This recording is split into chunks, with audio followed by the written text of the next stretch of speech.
these praises from a grateful heart.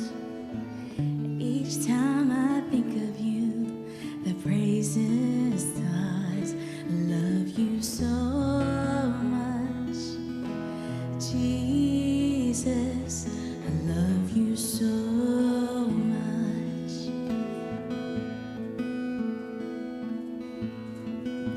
Lord, I love you.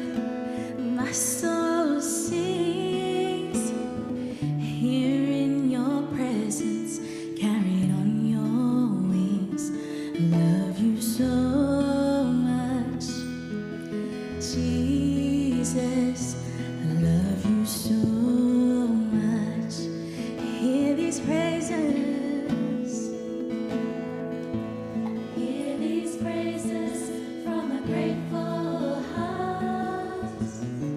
Each time I think of you, the praises start. I love you so much, Jesus.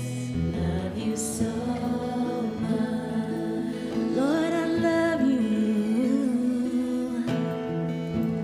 Lord, I love you. My soul sings here in your presence, carried on your wings.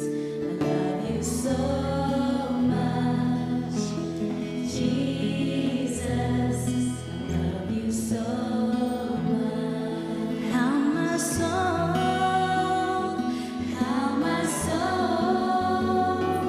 longs for you, longs to worship you forever in your power and majesty.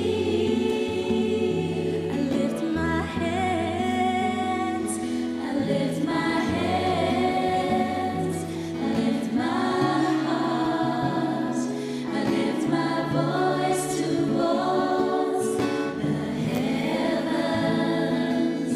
For you are my sun and shield.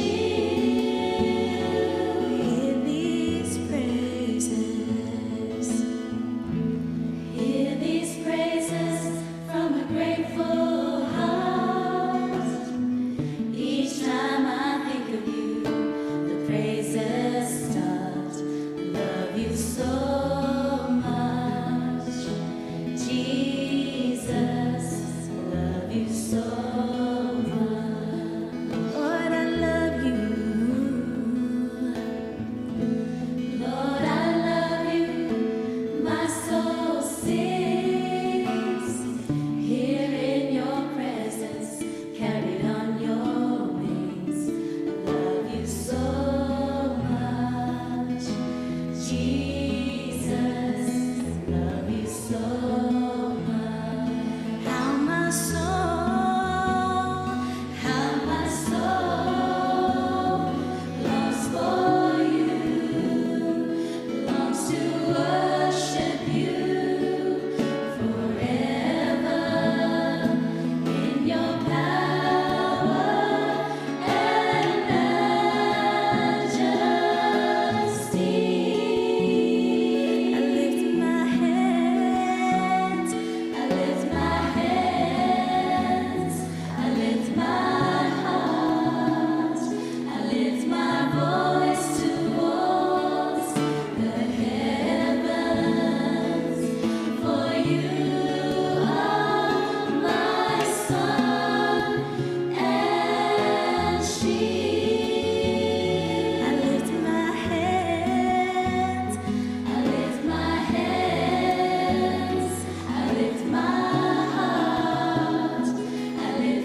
Okay, so Mina has already shared with you that today is Women's Emphasis Day. Now at this point, some of you, not women, some of you men, some of you boys might think, oh good, I can shut off now and I can have a little nap. Not so, not so. The message that we have today is very much for all of us. We're just going to explore it from the point of view of some women today. So as Mina, where's Mina? As Mina so beautifully said, and she had the hard job, didn't she, of speaking Hebrew this morning. As she so beautifully said, the General Conference has given us this theme, and I don't know what Mina thought when she saw it and went, oh no, I have to speak Hebrew, but the theme is Hineni. So I might get whoever's in charge of the clicker to put us through to the next slide, if that's okay. That's what the Hebrew word looks like. You have to read it from right to left. They just did things a little bit differently, and that's okay. Hineni comes from two Hebrew words. It's hine, which means behold, and ani, which means me. So even though in your Bibles, most of the time it will be translated as here I am, I think it sounds more enthusiastic in the Hebrew. Behold, me, don't you think? As opposed to something a teenager might say when you say, where are you? I've got a job for you. Here I am. So I like the enthusiasm that's there in the Hebrew version. Okay, so what it actually means, even though in our Bibles it says, here I am, and we might be tempted to think it's about location, you know, where are you? I'm here. It's actually not so much about that as about saying, I am here and I am ready to listen and I am ready to obey. Sometimes without even knowing what the thing is. When you say, behold me, in the Hebrew, you're saying, I'm ready to hear and obey. So I think that that's really special. So we have 4 women today who said, yeah, here I am. Some of them right at this moment might be regretting that decision, but it was a good decision because it's showing us today all about our theme. So I'm going to get them to come up one by one and just tell us a little bit about themselves. So our first person today, our first lovely lady, is a face that might be familiar to quite a few of you, but maybe less familiar to some of you. It's G. Now, we might need to figure out where we're getting microphones from. Yeah, they're very skilled up the back. They'll figure it out. Good morning, G. Hello. How are you feeling about having made that decision to say, here I am? I was just looking at my sister saying, I didn't. No, Here I am not. Yeah. I feel good. Good. I'm nervous, yeah. We're really pleased that you are here with us this morning. So for those who maybe don't recognise you, can you give us a little bit of information about yourself? Yes, so hello, if you don't know who I am, my name is Giovanna, but you can call me G, it's easier. I am Arpi and Vince's daughter. I have been away for some time. I'll get into a little bit more later, but I've been living in Sydney, working in Sydney, and then, I moved back home this year, and So you actually grew up here. Yes, I grew up here in Hobart. Yeah. And left for a while, but then she saw the light and she came home. No. Home always pulls you back somehow. Yeah. So something that people might not know is that G has actually been my son's homeroom teacher today, this year. Yes, there's actually a few of them. He's avoiding your eye contact just at the moment. Yeah. We're not going to embarrass him, but I'm just wondering, when it comes to teaching, what is it that you love about teaching or find challenging about teaching? Teaching for me is, I think I love it. Like, I definitely love it. I was going to go the challenging side, but let's stick with the positive. My favourite thing about teaching is the fact that you get to have all these relationships with the kids, and every student is different. Yeah. So it's just so fun being able to grow with them as the year progresses and you're growing together really, because you're new at the beginning of the year and you're just learning things about each other as the year goes on, and then at the end of the year you become this whole new person together, and I love that. I love doing that with the kids, whatever grade I am teaching.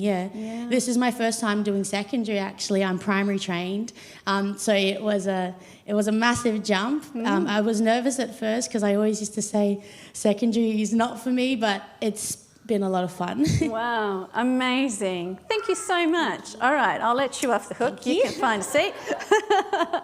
Okay, our next lovely lady is someone who, in my opinion, has no trouble saying, yes, here I am.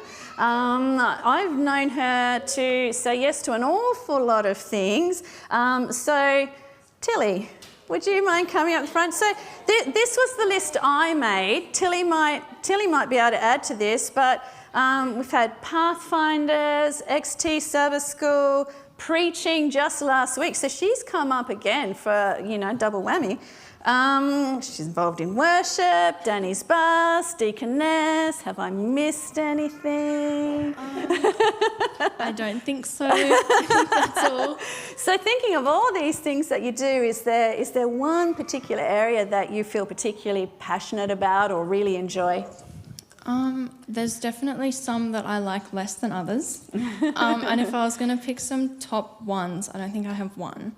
But I definitely enjoy hitting the keys when I can. And Danny's bus is lovely.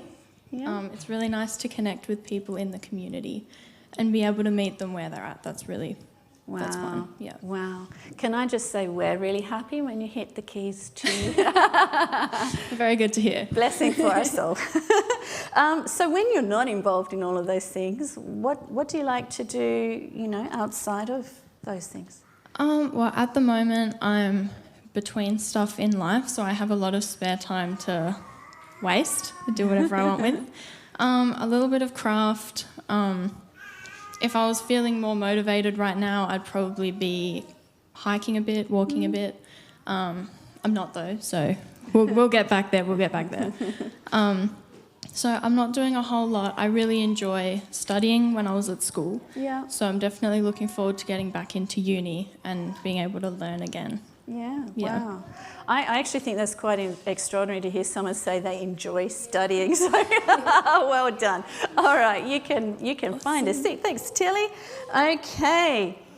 Our next person isn't going to like the way I introduce them, but I think they're a real-life superhero. It's Anna.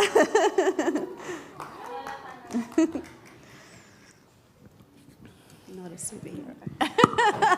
We'll get to why I think you're a superhero in a minute, but do you want to tell us a little bit about yourself? You're a familiar face, probably to most. But I think people know me. I'm Anna. Hi. I've been going here since I was a little baby girl, on and off. Had stints away at college and come back and all that things. But yeah, I'm 34, single. Okay. I'm going to put it out there. I gotta. They're all cringing on the side. Anyway, I'm a nurse. I look after babies and children, and I love it. It's my favourite. There's definitely a calling that I didn't realise was God calling me to. But yeah. We're going to hear more about that later. So as to why I think Anna is a superhero, so in the time I've known you, I've seen you do quite a bit of professional development, which I really admire. But more recently, the thing that you did, that you challenged and extended yourself to do, was something that I think is what makes you a superhero. Can you share a little bit about how you got into emergency transport and what that experience is like? Oh, yeah. Background. So Tassie is quite a small state compared to the rest of the country, so we don't get a lot of funding. So we have to do what we can to provide the best service we can to all the children and babies around the state. So we started a emergency transport service. In other states it's called a NETS service. So it started long before I got here, but it slowly has evolved over the years, and at the moment I don't know what more I can say really. It's part of the job that I love the most, because we get to leave the hospital and go out and help our rural peripheral hospitals stabilise and manage patients that they wouldn't normally have the skills for. So it's cool because there's a bit of education in there, it's a bit of action, it's a bit of... they call it missions, so you almost feel a little bit like a superhero in a way, because we get to fly in helicopters and planes and stuff, go to Melbourne every now and then, drop off a baby or a kid. It's cool. I love it. It's different. She makes it sound so ordinary, but to me that sounds amazing. And in terms of the superhero thing, I just want to give a shout out to all of our emergency services workers who put themselves in stressful situations to help others. So thank you so much for that. When you came up, you kind of had us all laughing. Now, I believe that you have a little secret skill that some of us might not know about that you might be willing to share with us today. Well, when you asked for a fun fact, I couldn't think of one, so I asked my friends and family, and my friend came back to me and said, "You're really good at dad jokes." And I was surprised when she said that, because every time I do crack a joke at her, she just shakes her head in disappointment and she's like, "Oh, Anna, that's not funny." Is there any chance you might have one for us this morning? Who wants to hear a dad joke? Yeah. I had to write them down. Okay. Do you need an arc? Because I know a guy. Oh no, she's even made it Sabbath appropriate. I can't look at my family, they're embarrassed of me. Okay, one more. Why couldn't Jonah trust the ocean? Because he knew there was something fishy about it. Okay. Thank you very much, Anna, for sharing that. I think that, look, it's put everybody at ease, so that's really nice. I should have had you first for that reason, probably. But okay, so we've had someone who's been waiting and waiting for their turn and wishing it wouldn't come, but it has come. This person I find to be creative, kind, and compassionate. It's Narelle. Okay, so Narelle is a familiar face, I imagine, to most. So I'm wondering, can you tell us something about yourself that maybe we wouldn't know? I've probably been spotted occasionally, but maybe people don't know. I absolutely love getting into a bit of photography. Okay. I'm not great at it, but I really enjoy it. It takes a really long time to develop that skill and that eye. So it takes me a long time to get my eye back in again, and then I run out of time, and then I get really bad at it again. But I love getting into it and doing it. So, yeah. Yeah, oh, that's really cool. I am absolutely hopeless when it comes to photography, so I'm quite impressed with that hidden skill. Okay, so Narelle and I were talking yesterday, and I was just in my mind sort of starting to make a list, which I then shared with Narelle, but I promise I won't share with everybody because I know you didn't want me to. But I started making a list of all the different things that Narelle does on an ordinary day and all the different hats that she wears. And it occurred to me that she does spend a lot of time giving to other people. So what I'm wondering, because I think this is important for us all to kind of understand, when you do get a moment to yourself, and they might be few and far between, but when you do, what do you like to do to recharge? Two things. Jigsaw puzzles. Yeah. Anybody else on the jigsaw puzzle? We need to have a jigsaw puzzle night. Okay. There's not many of us, but we need to do it. Narelle's my lending library for jigsaws. I'm really bad at not stopping when I should, though, and I end up with eye strain headaches for days. My husband tells me off all the time for doing them for too long. So right, so nourishing you inside, but not so much physically. Not so much. It's good for just emptying your mind. Yeah. And I also love getting out in the bush.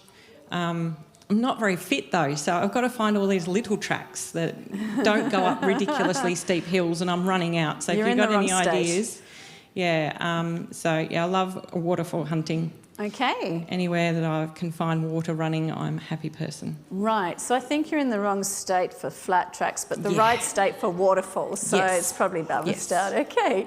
Wonderful. Thank you so much. Take a seat, and I'm going to take a seat too, because we're going to get started on what we're sharing today. So yeah, let's get into it. That was fun, wasn't it? That was interesting. Okay, so as I mentioned before, our theme today is Hineni, here I am. So, just wondering, when I say that phrase, what comes to mind for you? Something kind of positive or something more challenging? For me, when I think of the phrase Hineni, I think of it specifically in a positive light. And at first, when I was looking into it, a lot of the stories in the Bible can sometimes give you a negative light at first, and that's because the stories, people are stepping into the unknown, or they're having to make sacrifices, or things in their life are uncertain at the time. For example, I looked into Abraham. He had to sacrifice his only son. Moses, he had to go back to a home that wasn't his home anymore and confront his once called brother, which was hard for him. Esther, she had to go and confront the king just to save her people, and that was definitely not the thing to do back then. And then Ruth was another one, and she had to take a step into a life with Naomi, leaving her homeland behind. So a lot of it is, having to sacrifice stuff, leaving something, so it could be seen as negative, but in my experience of Hineni through my life, I see it as positive. And that's mainly because I don't see it as God asking me to do hard things, but mainly because it's moments that I had to trust that God's plan was bigger than my own plan at that time.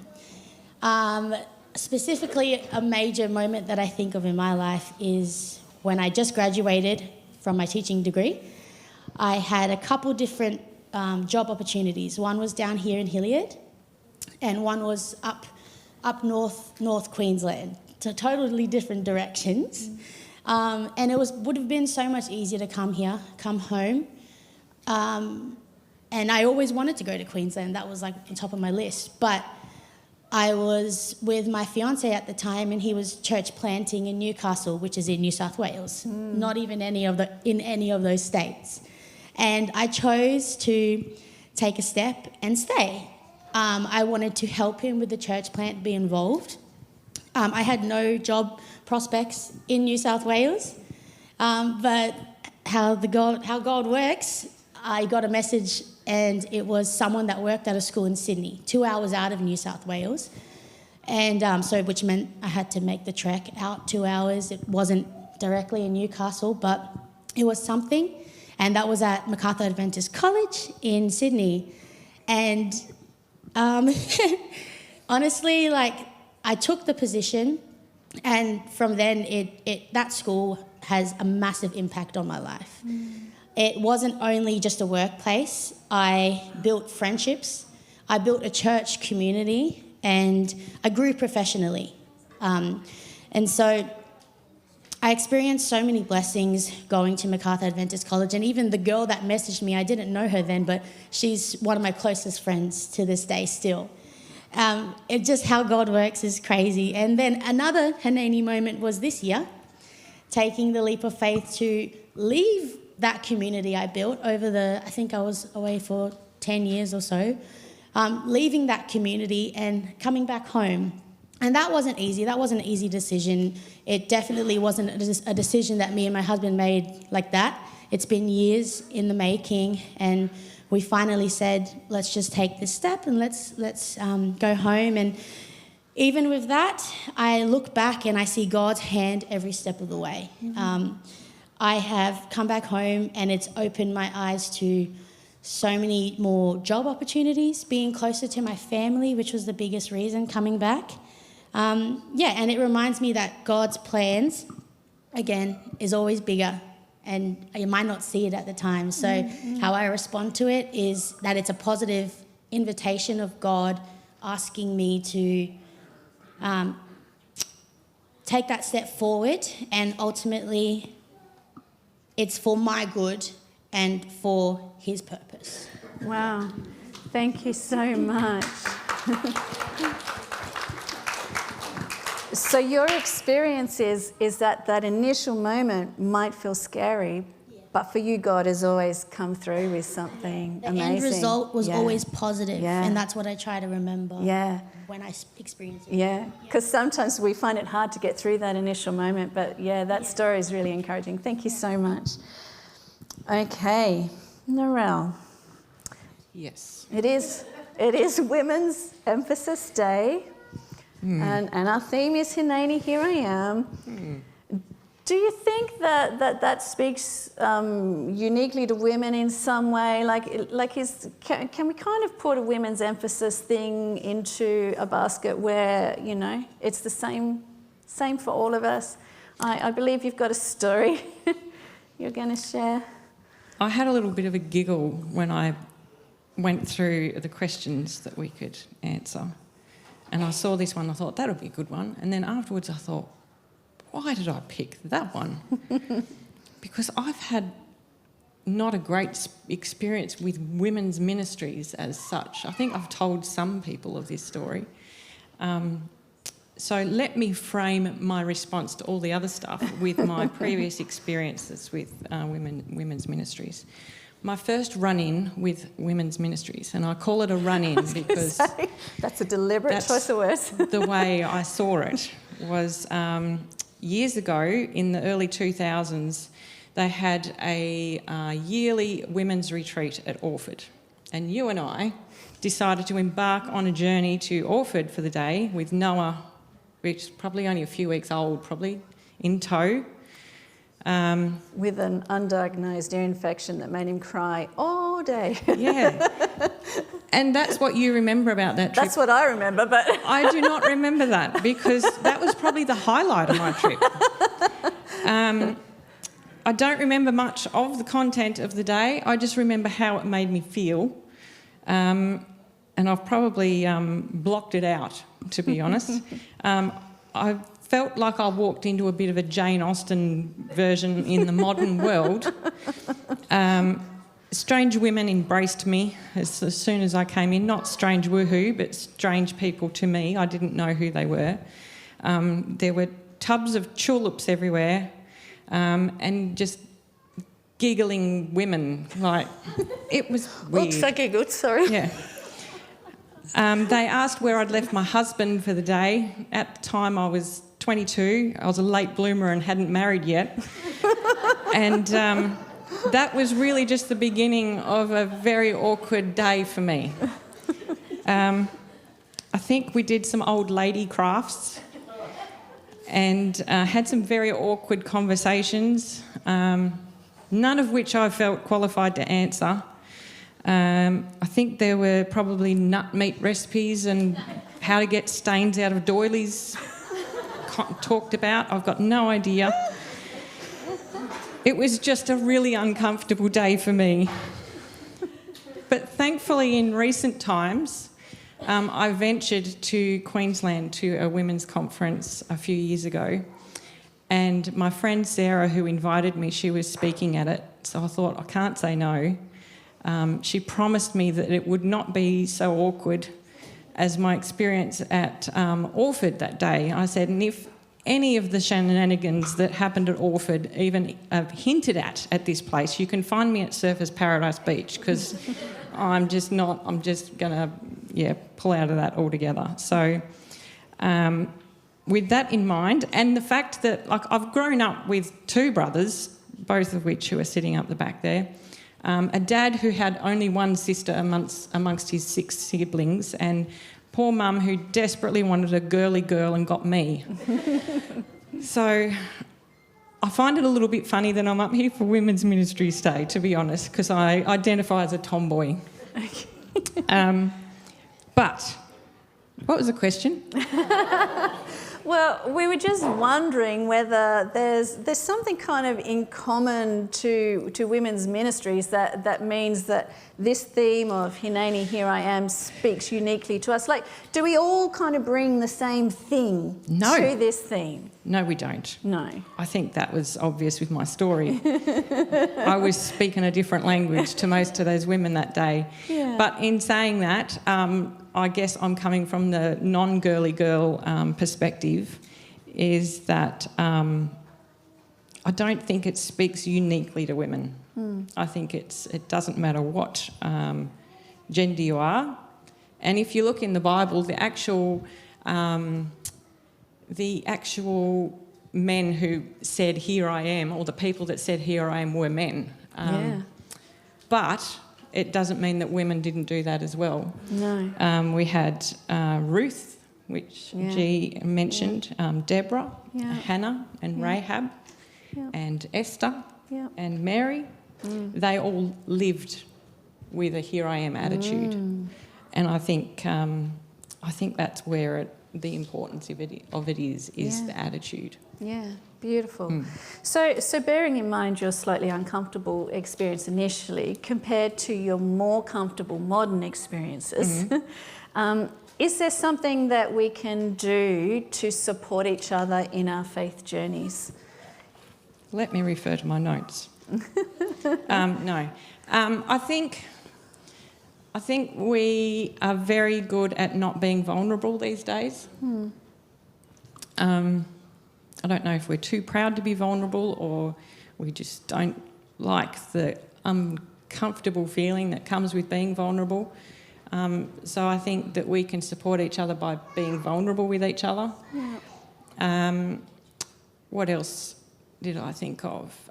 Just the hospitality side of things. I think hospitality these days is kind of defined by a church role rather than a personal ministry to have in each of our lives.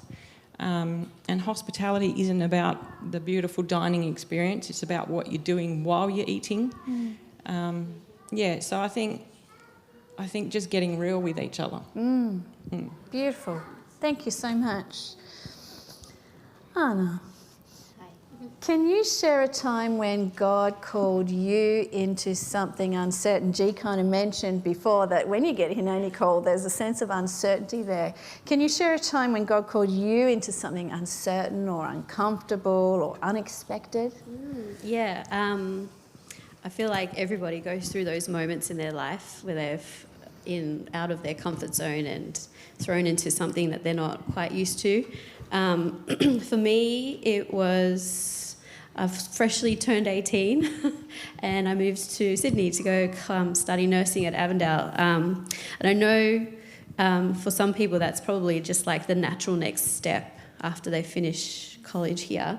But for me and my family, it was a really big deal because I was a girl to start with and I was moving out of home to go live on my own in a different state, which we don't do in our family. Not because it's something that's wrong, it's just that, it breaks their hearts. And for my parents, it was they were like, why are you wanting to do that for? Like, if you're going to do nursing, just go to Launceston and just study there and do that. You don't have to go anywhere. Just be here. Life will be easier here. Anyway, we had a lot of talks about it, but I was very, very, very stubborn, much to my parents' disappointment. But and I went, and it was scary, so scary. And I actually don't think the weight of that decision really hit me until my mum and I don't know if you all remember Mama Tere, we flew up together and they were beautiful and they had their check-in luggage. So we literally took one big suitcase each with all my stuff in it. And then when we flew up to Sydney, we met her son who lives in Kurrumbong, very conveniently. He came and picked us up. This is the first time I met him and their family. Anyway, they helped us settle in. Also conveniently, his daughter was also studying Avondale as well, but they literally lived like 2 minutes down the road from the college. at Kurrumbong. Anyway, they helped us settle in. We got our stuff. I was such a fresh nut, like coming from Tassie, going up to the mainland into this big place where I knew nothing and no one. It was a big change. So anyway, we took Mum back to the airport, dropped her off with Mama Tere, and I remember watching her leave. And I was in the car at the back like, oh my goodness. I was like, what have I done? That like dread just like kind of settled on my chest, and I went quiet and I was like, oh, I'm alone now. And I think my uncle noticed, and he was like, don't worry, baby, we're just down the road, you'll be fine. I'm like, okay. Man, I don't really know.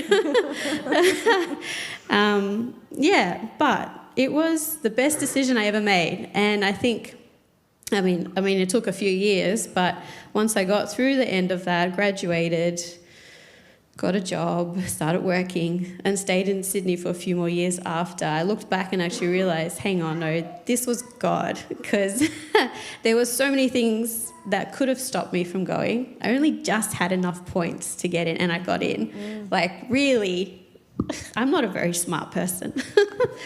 I don't believe that. But it was just, yeah, you know, I just don't know. I just praise God that He actually made it happen, because that time at Avondale, being surrounded by people who loved God, who openly worship God, who, you know, integrated Him into their lives. It wasn't something that I grew up seeing or knowing besides outside of my church or even my family, because I went public school my whole life, and it was a place where you don't talk about God. They don't teach you about it in school. And so, yeah, it was a completely different experience for me, but it was the best thing that ever happened. So I was really, like, grateful for that. Yeah. Thank you. Thank you so much. So through that experience, God really drew you to Himself. So similar to G, like the initial moment was really hard and confronting, but having got through that, you could see what God was offering, what He was opening up for you. Yeah. Amazing. Thank you so much. Okay, Tilly, she's been waiting so patiently. So I'm wondering for you what living Hineni, here I am, what that looks like for you right now. You kind of mentioned last week when you're preaching and again in your introduction that life this year hasn't been exactly what you expected it to be, and you've kind of been on this search trying to find the purpose in all of that. I'm wondering if you could share a little bit about that with us today. Yeah, of course. Before I go into it all, I still haven't found the purpose in all of it, so don't come up to me going, oh, what are you going to do next? But I can sort of look back on it, still a bit angrily, and see that God's doing something. So I started this year I started university. So in college, everything just fell perfectly into place for me to study paramedicine. And I took a year off to save up just so that I could look at my bank account and go, yes. And wasn't doing much with that, started university, and I was really excited. I enjoyed it. My decisions to do paramedicine weren't super God-centered all of the time. I could see it as a career where you can minister quite personally to people. Doesn't really mean that I had prayed about if that was what I was meant to do and all of that, but it's what I wanted. And that was thrown up in the air because obviously now, as I've said, I'm sitting at home figuring out what to do because I was diagnosed with epilepsy in grade 8. And when you're 13 and a girl, you're just grumpy enough as it is. And I was, not everybody will be. And that came along and I was like, oh, tarnations, what do we do now? And the only people I knew who had that condition were in primary school with me. They were a bit odd. And I was like, oh, now I'm weird. And I was really upset. And it was just seizures in my arms. So not debilitating, not really an issue at all. woke up on the floor a couple of times, just thought I was really tired. I had to have a nap right here. So definitely book smart, not street smart. I never figured that out until one day in high school, came out of my bedroom, ran into the door, had a seizure in front of Isaac and Mum. And that's when we knew that sometimes happens. Again, not a big issue. More so for Isaac, who also got to see my second one. Bless him. And so I was talking to one of my tutors about it, just to declare medical conditions to start placement and stuff. And she was like, you should really look into that, because that's a problem. And I was like, oh, it's never really been that much of a problem. But I looked into it, and in such a busy workforce, I know people say there's a massive demand for it, but not so much down here. It was just better to probably leave that one to the side. So withdrew on census day, so no fees. Yes. And I'm sitting around again, sort of praying for something to happen, for me to feel the pull to something. And so my Here I Am started with something a little bit more drastic than usual happening to me. For me to go, oh, here I am now. And slowly, and it's still not quite there, it'll turn more into oh, here I am. You know, there's something here for me. So that's the story at the moment.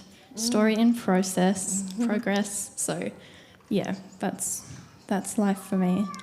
Yeah. Thank you so much for sharing that with us, because that's a really challenging experience to go through, and you kind of feel like you're right in the midst of your hineni, here I am, like what even is that? What's that going to look like?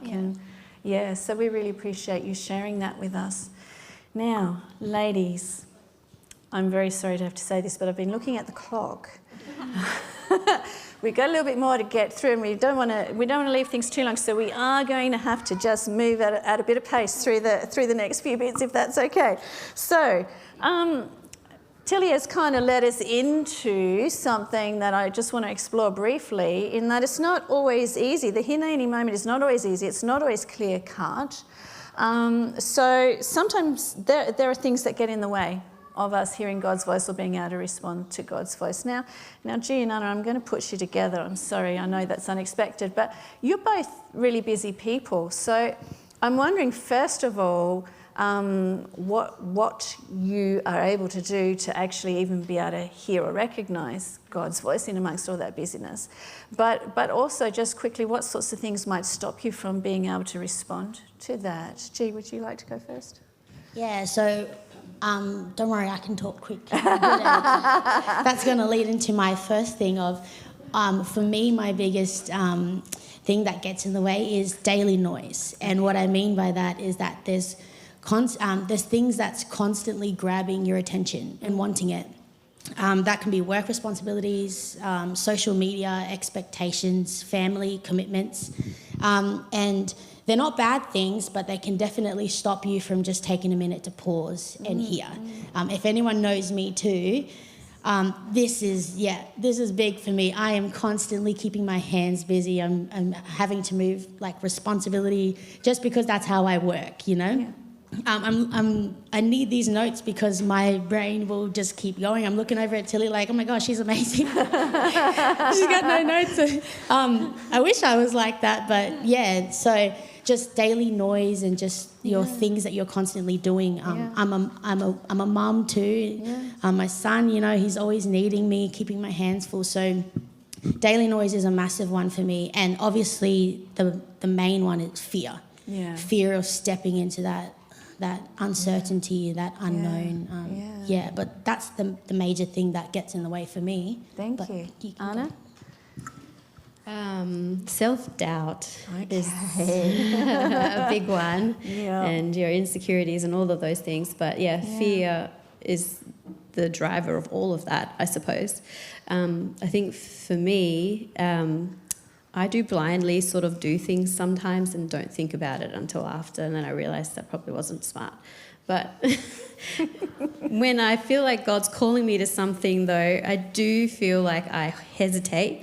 mostly because, like, again, insecurities, and you always think like maybe someone else is more capable for this job than me.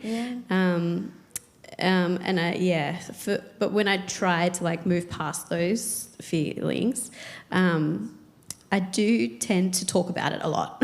Okay. And I ask everybody that I know, is this a good idea? Should I do this? This opportunity's come up. Is this really me? I know I talk to my mum a lot because she knows me best than anybody in this world. And I talk to my sisters. And to the point where they're like, Harmy sometimes is like, Anna, just decide. Or like, why are you talking to me about this again? I'm like, I just don't know. But I have also come to learn that if God is convicting you of something, even if you say no the first time, it comes back around. And it comes back again and again and again. And I think that's just that the Holy Spirit just saying, this is for you. You need to do this. Yes, maybe other people have been doing it, but maybe you could also help them, or you know, I want you to do this for some reason.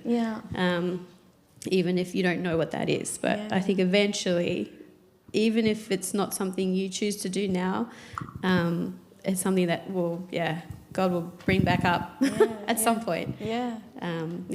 Nice. Thank you both. Sorry, I was just going to say, I'm like Anna too. Like when you were saying your fear, you know, it makes you hesitate. And sometimes I feel like I put in my head that that's God saying, oh no, you're not actually meant to be going there. And you think it might be God's voice, but it's just fear stopping you and getting in the way. So this is really interesting, because what I'm hearing is that sometimes it's trying to recognize whether this is God speaking or whether this is the noise in my head or myself speaking. Is it my fear speaking? Is it my sense of inadequacy speaking? And Anna, you recognize that sometimes it's good to have people around you that you know are connected to God and know you well, that you can actually turn to and talk to about this kind of stuff. And actually that leads really nicely into a story that Tilly's going to share with us. And she's looking at me almost slightly like a deer in headlights, but it's not that bad. Because we want to know today, like we're hearing some beautiful experiences that I'm sure are resonating with you all out there. But we also want to know what is it that God says about answering a call of Hineni, here I am.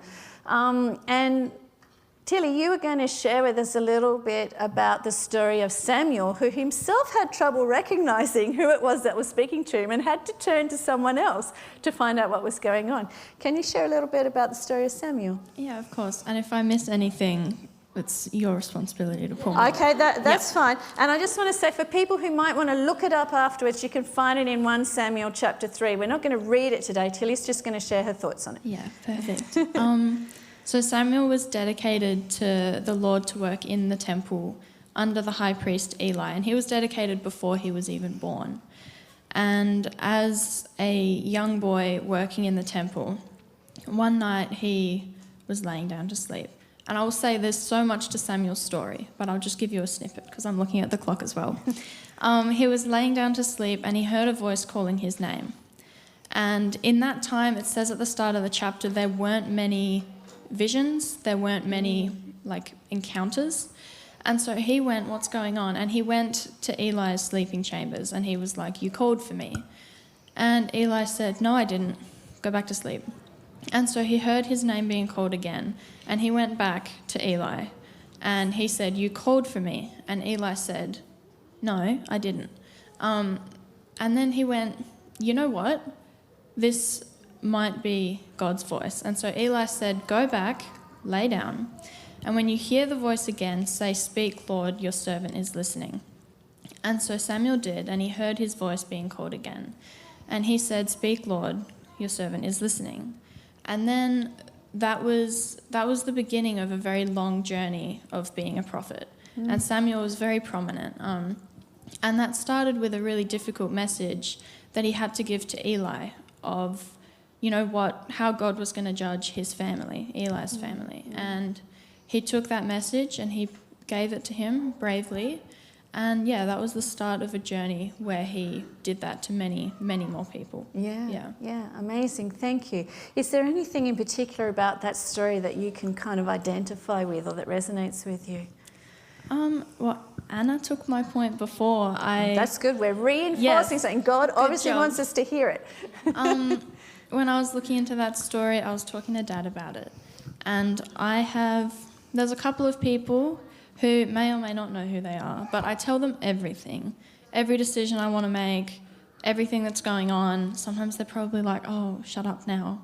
But I need guidance from other people. And when you introduced me up here, Janelle, you made me sound much more involved in church than I think I am. But I really feel connected to God when I'm here and when I'm involved in our things and when I'm talking to people. So that's where people guide me and say, that's actually God's voice, or I think God's drawing you into something. Yeah. And it's sort of in these environments with all of you and with people that I'm really close to that I get that guidance of what God is calling me for. Beautiful, thank you. And it kind of ties into what Narelle was saying before too, about the way that we support each other by actually having those connections and being real with each other and having people in our life, good people in our life that we can talk to about this stuff. Yeah, thank you. Narelle, you chose Moses as someone you wanted to share with us. I did. And I'm not going to be as brave as Tilly and just spiel it off because I'm not that way inclined. So I'm going to read what I wrote yesterday. So Moses was out doing what he did every day, looking after sheep. Not exactly glamorous work, but it would have paid the bills. Then he noticed something strange, a bush on fire that refused to be burnt up. Being understandably curious and possibly grateful for something to look at other than sheep, Moses wandered over to have a look. Suddenly, out of nowhere, God called out, "Moses, Moses." Moses immediately replied, "Here I am." Now that sounds impressive, but Moses' confidence lasted all of about 5 seconds. I relate. God told him that he'd seen the suffering of the Israelites in Egypt and wanted Moses to go and tell Pharaoh to let his people go. Moses' response was basically, "Sorry, but I think you've got me mixed up with someone else." What followed was one of the longest job interviews in history, except the applicant spent the whole time explaining why he shouldn't be hired. Who am I to do this? What if they don't believe me?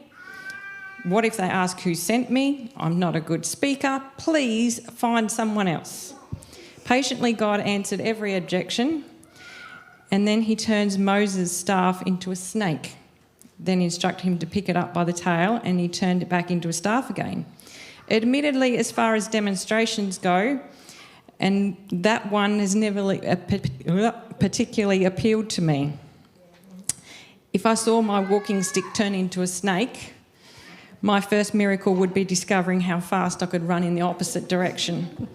And I'm definitely not picking that thing up by its tail. Next, God made Moses' hand suddenly become diseased and instantly healed it. He even promised to help Moses speak and gave him his brother Aaron for support. In other words, God kept saying, "Moses, this isn't about what you can do. It's all about what I can do." Eventually, Moses ran out of excuses. And that's why this story resonates with me. I can relate to him. I'm great at making up excuses. I'm not an eloquent speaker. Just proved that point. Public speaking has never been my natural thing.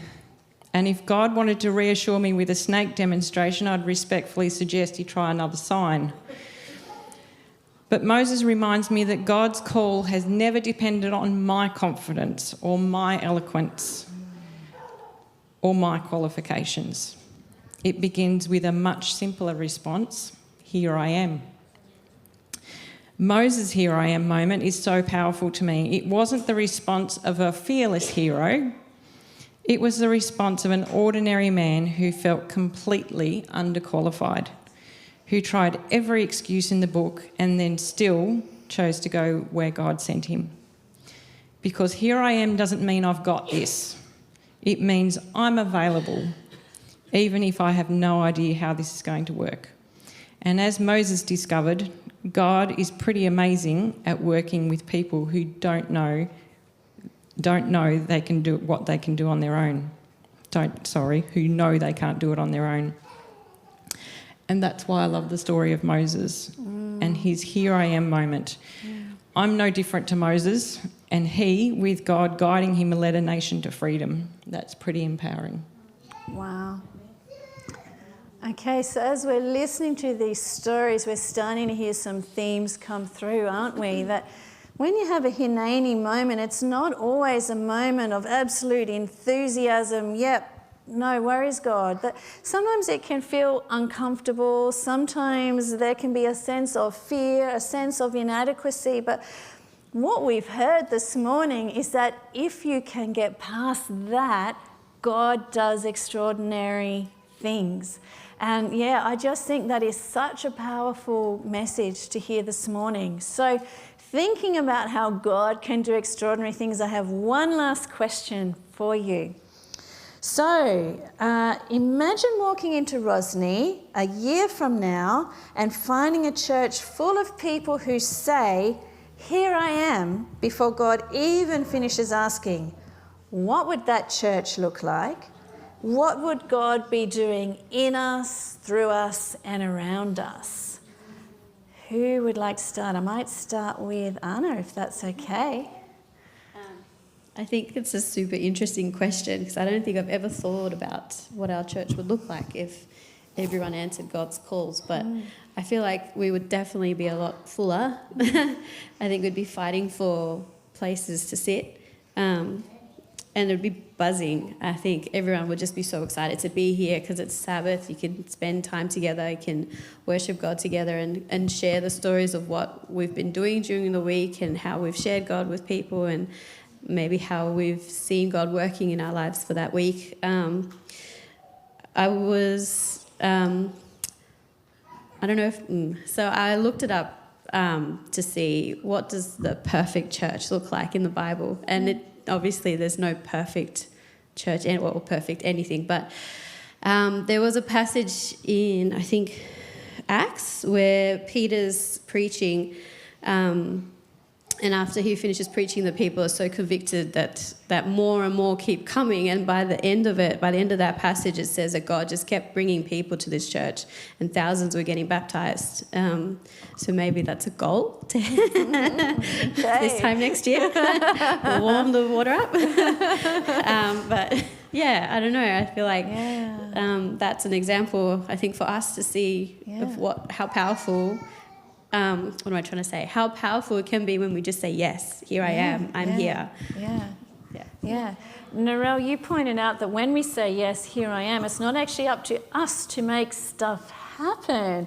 What's your vision of what God could do in a year? Oh, well, that's unlimited if we leave it up to God. We're not very clever at doing that, though, are we? The church would be chockers. For sure. Full of God-filled lives. Yeah. Wonderful. Thank you.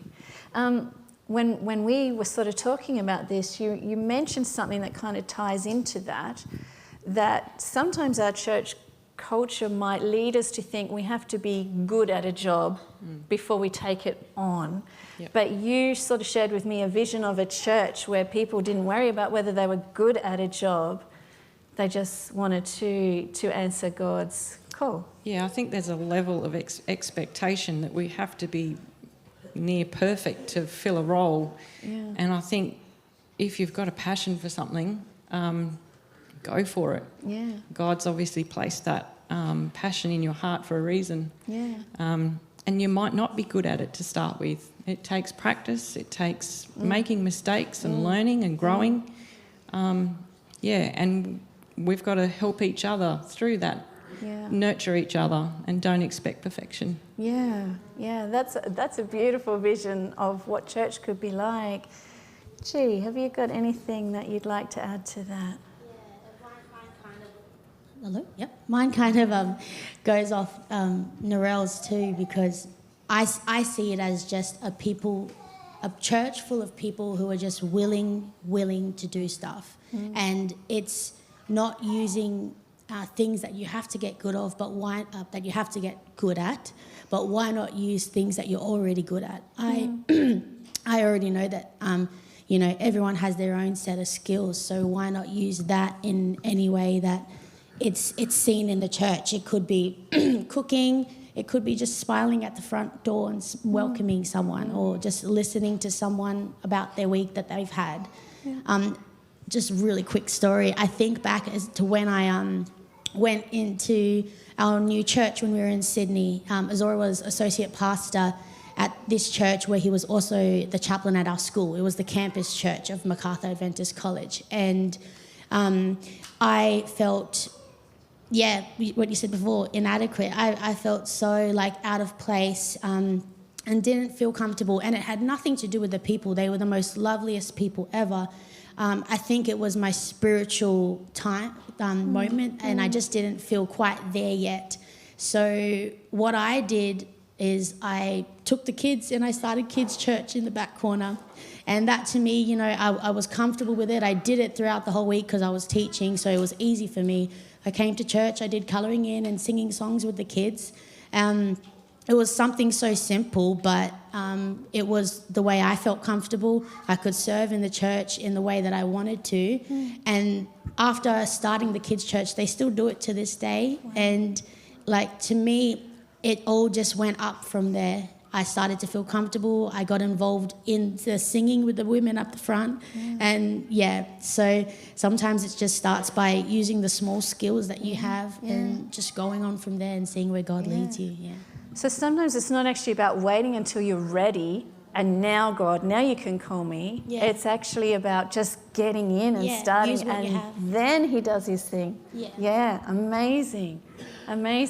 Tilly, you've got the hard job because everybody has already said something, but is there anything that you would like to add to that about what our church could look like? I think that everyone has really nailed what I was thinking. What I was going to say, really short version, is just we'd have a lot of people that have found their calling in the church, that have found their personal ministry and the way to use their gifts. And we would have a lot of people who were still figuring that out. So if you guys are in that figuring things out space, I am too. We don't all know our spiritual gifts, and sometimes you have to try a role before you decide that that's actually not for you. So I think we'd have some people really comfortable in roles that they're really good at and uses all of their gifts, and we'd have some people figuring it out. And I think that's just as important. So your advice to people might be to just have a go. Have a go at something, and that might be the way you find where God is calling you. Amazing. Well, I want to say a big thank you to all of our women today who have shared so beautifully.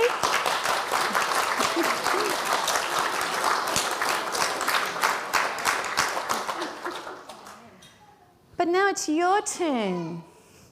So you just led into this so beautifully, actually, Tilly. But as you reflect on what today's theme might mean to you, what it means to have a Hineni, here I am spirit, you might like to reflect on where you are in this season of life, because as Tilly says, we haven't all got it worked out yet. So you might perhaps be learning how to recognize God's voice. You might be deciding how to respond to something you feel God is calling you to. You might be like Tilly, right in the midst of a here I am moment and wondering where it's going to go. You might be already walking that path with God, growing in him and ready to mentor others. Or you might be across all of those things in one time, and I think we do sometimes bounce back and forth between those things. But wherever you are in your journey, as you think about what you've heard this morning, I invite you to challenge yourself with this question.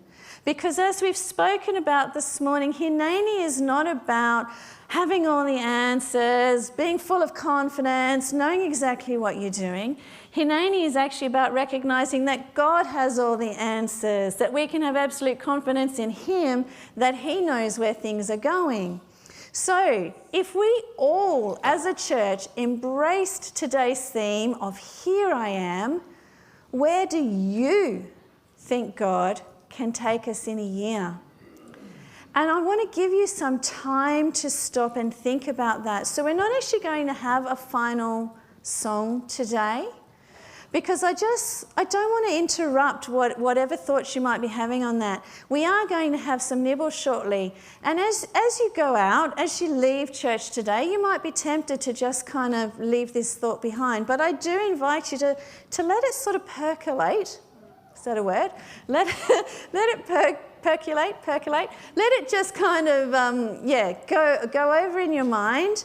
In the conversations that you have with each other as you leave today, perhaps in your own personal reflections throughout the week, to just dream big, because God is a big, big God.